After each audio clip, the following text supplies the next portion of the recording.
আসসালামু আলাইকুম দর্শক, চাষি দুলু মিয়া ইউটিউব চ্যানেলের পক্ষ থেকে স্বাগতম।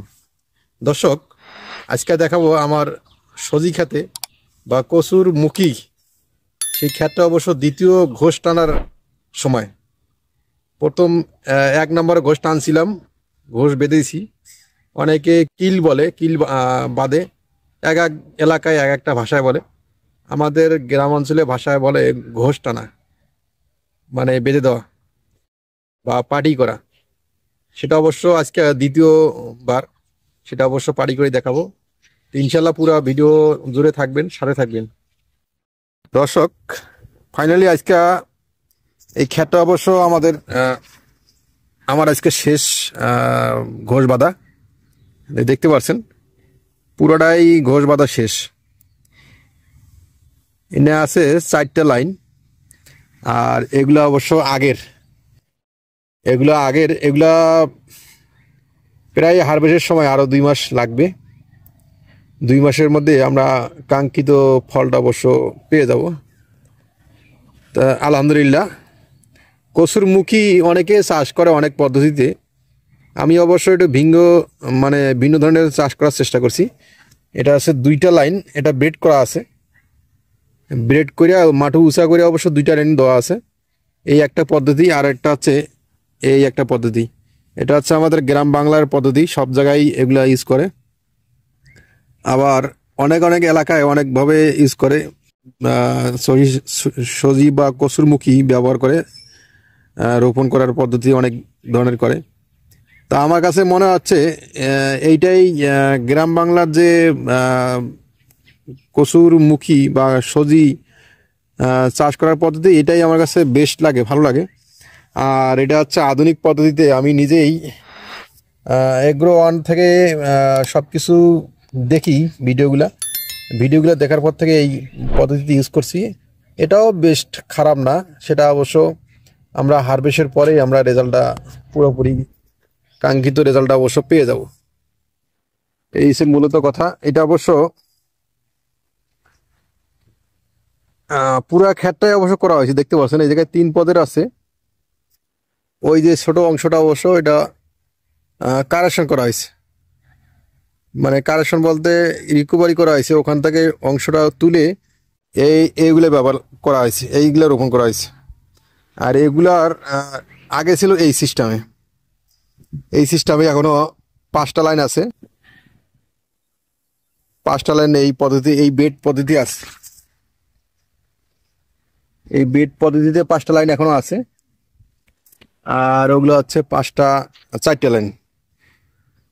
এই সে 5 3 8টা। এই ক্ষেত্রে অবশ্য 4 শতাংশ 5 শতাংশ হবে জায়গাটা। এটা অবশ্য পুরোটাই সজি ক্ষেত করা হয়েছে। তা আলহামদুলিল্লাহ, আপনাদের দোয়ায় গাছ কিন্তু একবারে আমার মাজা পর্যন্ত হয়ে গেছে। বাকিটা আল্লাহর ইচ্ছা, আল্লাহ যেটা ভালো মনে করে সেটাই হবে।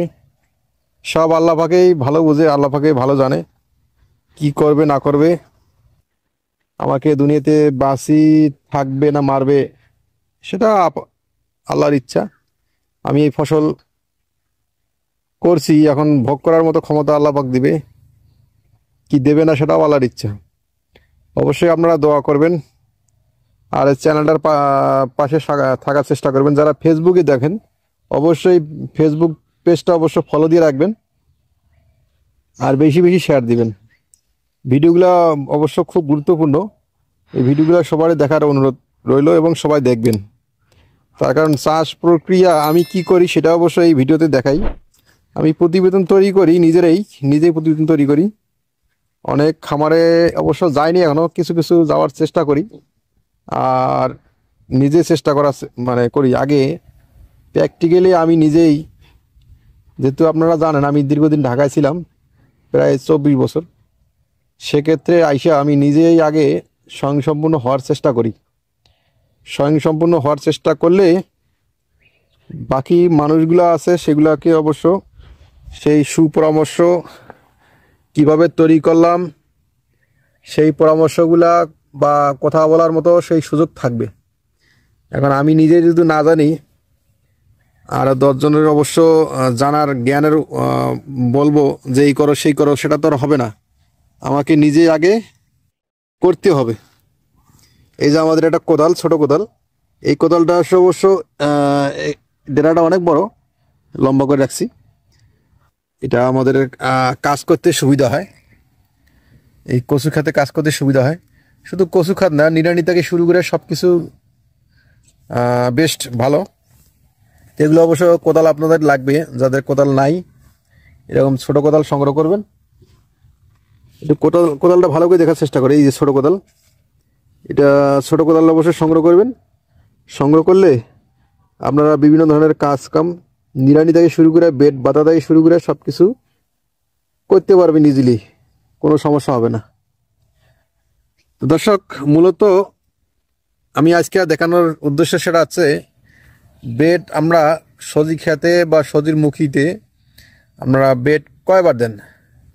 বেড কিন্তু আমাদের বাঁধার নিয়ম হচ্ছে 2 বার। আমরা অনেকেই ভুলটা করি যে একবার বেঁধেই আর বাঁধি না, একবার বেঁধে দিলে আবার বাঁধার চেষ্টা করি না, কিন্তু আমাদের এটা ভুল। আমাদের বাঁধতে হবে 2 বার। 2 বার বাঁধলে, এক প্রথমত বাঁধলে মাটিটা ঝরে যায়, পড়ে যায়। আর দ্বিতীয়বার বাঁধলে অবশ্য মাটিটা ধরে থাকে। মাটিটা প্রথমে ধরার কিছু চেষ্টা করে, আর দ্বিতীয়বারও মাটি দিলে অবশ্য মাটিটা ধরে এবং পাকাপোক্ত হয়। আর বেডটা অবশ্য সুন্দর হয়। কিছু আগাছা আছে, সেই আগাছাগুলোও পূরণ হয়, পরিষ্কার হয়। এই ফাঁকে আগাছাগুলো ঢেকে গেল, নষ্ট হয়ে গেল, আগাছাও পরিষ্কার হইল। অনেকে আবার নাঙ্গল দিয়ে অবশ্য বেড তৈরি করে, নাঙ্গল দিয়েও করা যায়, ভালো খারাপ না। আমরা আধুনিক পদ্ধতিতে অবশ্য কোদাল দিয়ে বেড তৈরি করার ভালো, এটাও খারাপ না। আর নাঙ্গল দিয়ে দিলে অবশ্য নাঙ্গলটা 2 পাশে মাটি ফেলালে সেদিক দিয়েও করা যায়। যে যেমন সুবিধা হয় সেইভাবে পদ্ধতিতে ব্যবহার করে, যেটা ভালো হয় সেটাই অবশ্য করার চেষ্টা করবেন। আর পুরোপুরি ভিডিও দেখার চেষ্টা করবেন। এক ভাই আরেক ভাই সহযোগিতা করবেন, এটাই হচ্ছে নিয়ম। কেউ না কেউ সহযোগিতা ছাড়া কেউ কিছু করতে পারবে না বা উঠতে পারবে না। দেখতে পাচ্ছেন এই পাশে গাছগুলো কিন্তু বিশাল বড় বড় হয়েছে, মাশাআল্লাহ। এই যে গাছটা দেখেন, এত বড় গাছ হয়েছে। ফল দেওয়ার মালিক হচ্ছে আল্লাহ। আল্লাহ যেটা ভালো মনে করে সেটাই দেবে, যেটা ভালো মনে করে সেটাই করবে। দর্শক, আজকে এই পর্যন্ত ভিডিওটা শেষ করলাম। পরবর্তী ভিডিও দেখার জন্য অনুরোধ রইল। আসসালামু আলাইকুম।